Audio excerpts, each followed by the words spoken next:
నమస్తే ఫ్రెండ్స్, నేను మీ Chaya. Welcome back to Chaya vlog.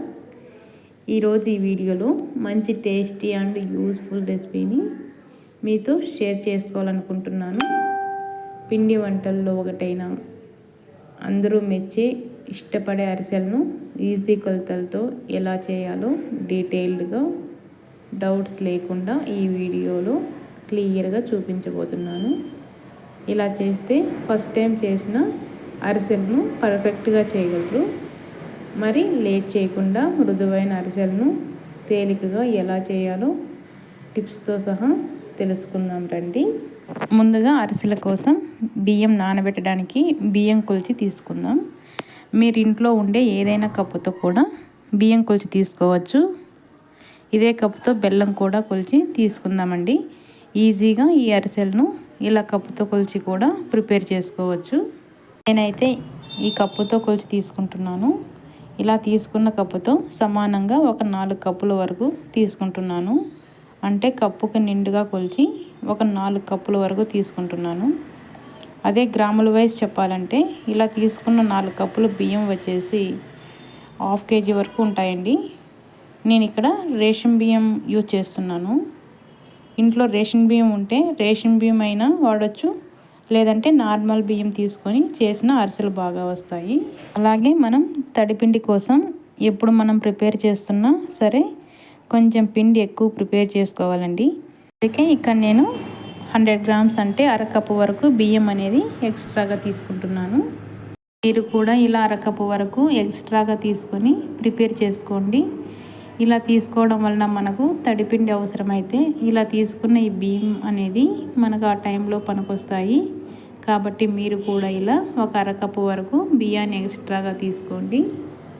So ఇలా తీసుకున్న బియ్యాన్ని 1-2-3 సార్లు బాగా కడిగి మళ్ళీ వాటర్ వేసి ఓవర్ నైట్ అంటే ఒక 10-15 గంటల పాటు బియ్యాన్ని బాగా నానబెట్టాలి. మనం ఈ బియ్యాన్ని అంతకు మించి నానబెడితే బియ్యం అనేది పులిసిపోతుందండి. కాబట్టి కంపల్సరీగా 10-15 గంటల పాటు మాత్రమే నానబెట్టండి. ఇక్కడ నేను 12 గంటల తర్వాత చూస్తే చూడండి, నీళ్ళ పైన కాస్త నురగగా ఇలా వచ్చింది కదా, అలాగే చక్కగా నానాయండి. సో ఇలా నానబెట్టిన బియ్యాన్ని మళ్ళీ 1-2 సార్లు బాగా కడిగి నీళ్ళన్నీ వడగట్టి తీసుకుందాం. బియ్యంలో ఉన్న వాటర్ అంతా ఇలా ఫిల్టర్ అయ్యాక మీరు కావాలంటే ఈ బియ్యాన్ని మిల్లో పట్టించైనా తీసుకోవచ్చు, లేదంటే ఇంట్లో మిక్సీ బాగుంటే ఇంట్లోనైనా బాగా మెత్తని పిండిలా ప్రిపేర్ చేసుకోవచ్చు.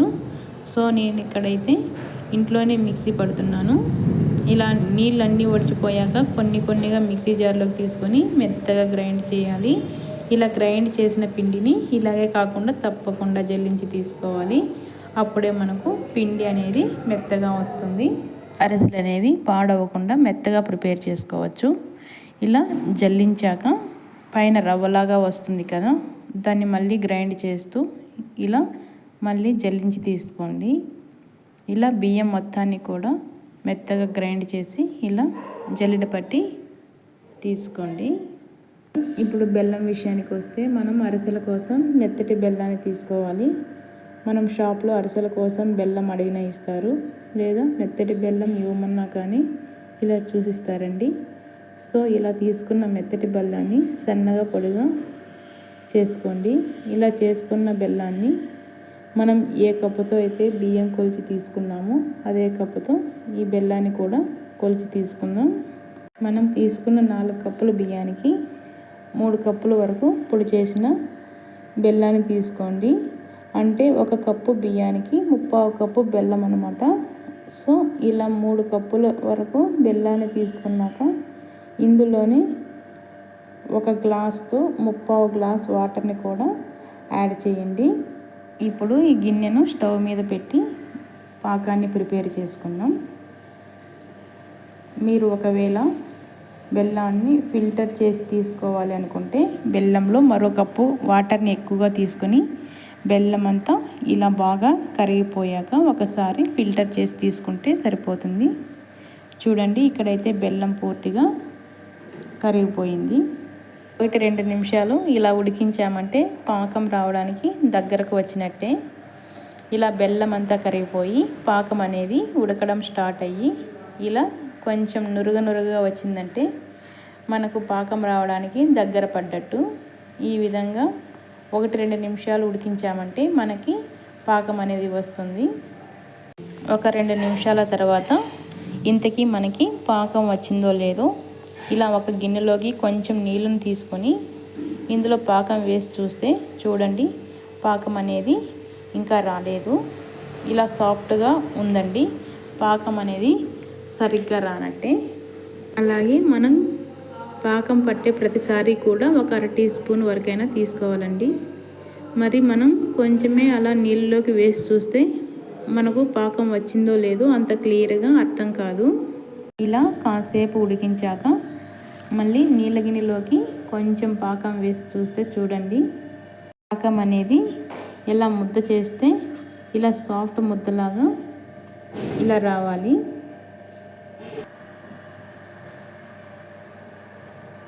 ఈ కన్సిస్టెన్సీలో పాకం వచ్చిందంటే మనకు అరిసెల కోసం కరెక్ట్గా వచ్చినట్లు.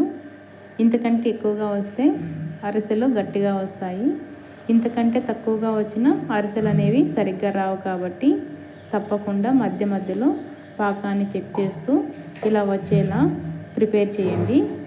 సో పాకం ఇలా వచ్చాక ఇప్పుడు స్టవ్ ఆఫ్ చేసేసి ఇందులోకి మనం ప్రిపేర్ చేసుకుని పెట్టుకున్న బియ్యం పిండిని కొంచెంగా తీసుకుంటూ మిక్స్ చేసుకుందాం.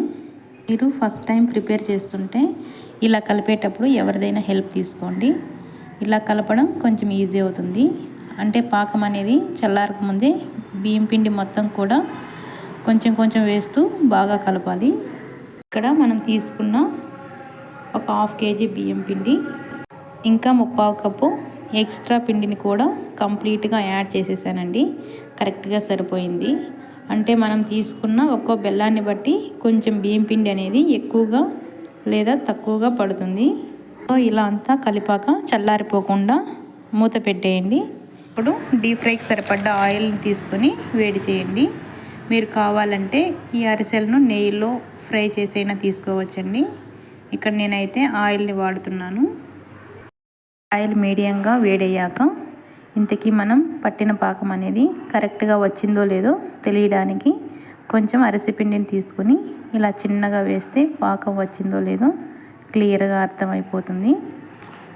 మనం వేసింది చిన్న పిండి ముద్ద అయినా సరే పాకం అనేది సరిగ్గా పట్టకపోతే ఆయిల్ అంతా స్ప్రెడ్ అయిపోతుంది. అలా స్ప్రెడ్ అవ్వకుండా ఇలా బాగా ఫ్రై అవుతుంది అంటే మనం పట్టిన పాకం అనేది పర్ఫెక్ట్గా వచ్చినట్లు. ఇప్పుడు అరిసెల్లా ప్రిపేర్ చేయడానికి మరో ప్రక్కన ఇక్కడ నేను ఆయిల్ కవర్ కట్ చేసి తీసుకున్నాను. ఇలా కొంచెం ఆయిల్ని కానీ లేదా నెయ్యిని కానీ అప్లై చేసి దీనిపై చిన్న నిమ్మకాయ సైజ్ అంతా అరిసె పిండిని తీసుకొని దీనికి కొంచెం గసగసాలను అందించి ఇలా ప్రెస్ చేస్తూ అరిసె షేప్లో చేయండి.